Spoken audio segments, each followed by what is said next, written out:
E aí, pessoal, olha só.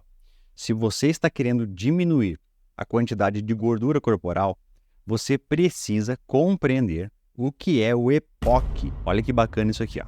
EPOC é o volume de oxigênio consumido acima do normal com o indivíduo em repouso. O que significa isso? Ainda que os músculos não estejam mais ativamente trabalhando no exercício, o consumo de oxigênio ele vai permanecer alto depois de uma janela de tempo, após o término do exercício.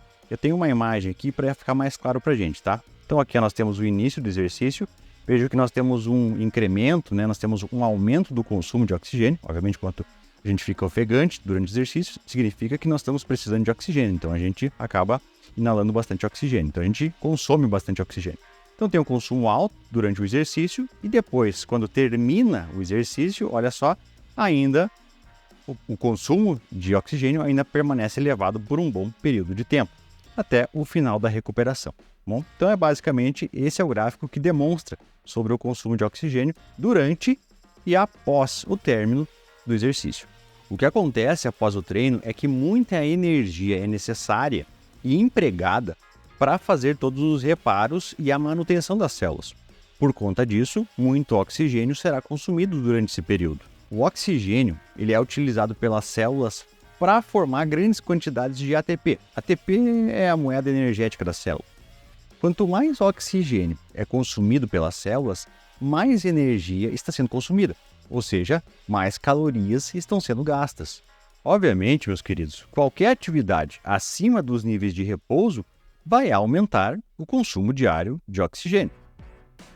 A faixa do consumo diário de total de calorias também é altamente variável e depende da individualidade de cada um. E depende, obviamente, do exercício que essa pessoa faz. Dependendo do tipo de exercício, o consumo de oxigênio será diferente, a recuperação será diferente. Então tudo isso é muito variável. Eu vou mostrar alguns exemplos agora para vocês. Por exemplo, basquete, ciclismo, handebol, corrida, sentar, enfim. Vários exemplos, tá? Se vocês quiserem depois é só dar um pause aqui no vídeo, dar uma olhadinha para tirar qualquer dúvida. Nessa coluna aqui, nós temos a quantidade de quilocalorias por minuto para homens e nessa coluna aqui para mulheres. Uma observação que tem que ser levada em conta, que eu quero destacar aqui, é que, olha só, o retorno da taxa metabólica a seu nível anterior ao exercício depende do exercício.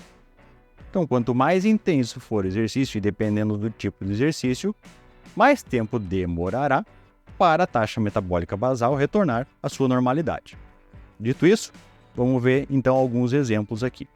Vamos pegar o caso mais específico da corrida e também do levantamento de peso, que é a nossa musculação. Então vejam bem, corrida de 12,1 km por hora, pessoal, é uma baita de uma corrida, né? Corrida, para quem corre, sabe que isso aqui é uma intensidade alta.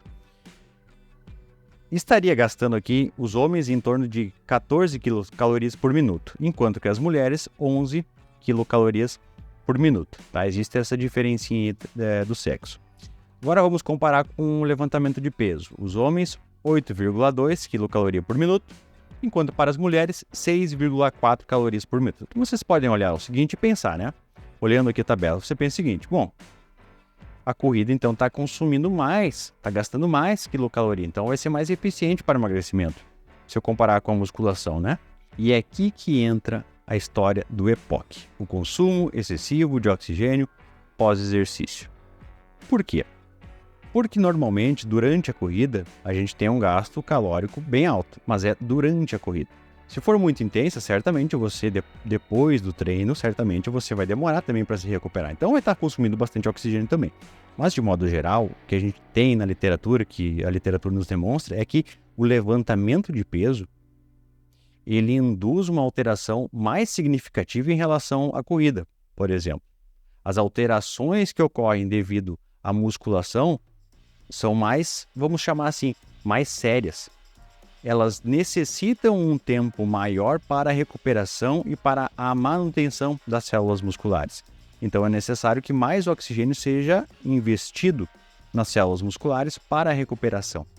Então, nesse cálculo aqui de quilocaloria, está mostrando apenas no momento do exercício e não após o exercício.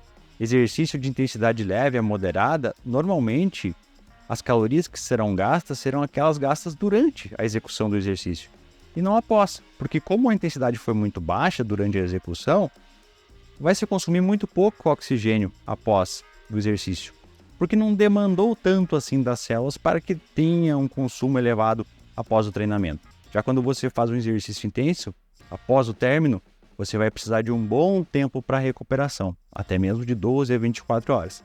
E isso faz com que você fique consumindo bastante oxigênio. Se está consumindo bastante oxigênio, você está gastando calorias e está queimando as gorduras que ficam localizadas em locais que a gente não gosta que estejam localizados no nosso organismo. Então o que eu falei para vocês até o momento foi o seguinte: o exercício com maior intensidade, ele induz um aumento do EPOC, ok? Só que grande parte da população não pratica exercício de forma intensa. Normalmente se pratica de forma leve ou a moderada. É verdade. Vou dar um exemplo agora de um treino com intensidade moderada, que é aquele que tem uma variação entre 55% a 75% de VO2 máximo, uma frequência semanal de 3 vezes por semana, que é uma frequência bem tranquila de ser atingida. Então, durante um ano, o que a gente espera? Espera-se uma redução da gordura corporal em torno de 5 quilos. Além disso, espera-se também um incremento da massa corporal livre de gordura em torno de 2 kg. Obviamente, se você faz exercício de musculação, se você faz levantamento de peso, você vai ter um incremento muito maior da massa muscular, mas eu não levei isso em conta aqui, tá?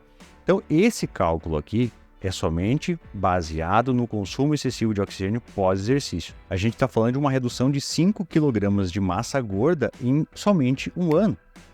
Se você está achando pouco, faz a seguinte reflexão: esse gasto que eu calculei aqui com vocês ocorre enquanto você está em repouso. A gente não está levando em conta o que foi gasto durante o exercício. E outra coisa, vejam que eu falei sobre treino com intensidade moderada. Se você optar por exercícios mais intensos, o consumo de gordura corporal vai ser ainda maior.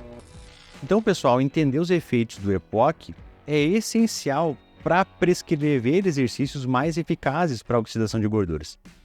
Então, se você quer potencializar o emagrecimento, precisa pensar em EPOC, precisa pensar nos exercícios que vão induzir um maior aumento de EPOC. Era isso, espero que vocês tenham curtido. Se gostou, deixa o like ou se inscreva aqui no canal. Pode deixar um comentário também, que eu ficarei muito feliz em lê-lo e respondê-lo. Desde já agradeço demais a atenção até aqui. Beijos, abraços e até!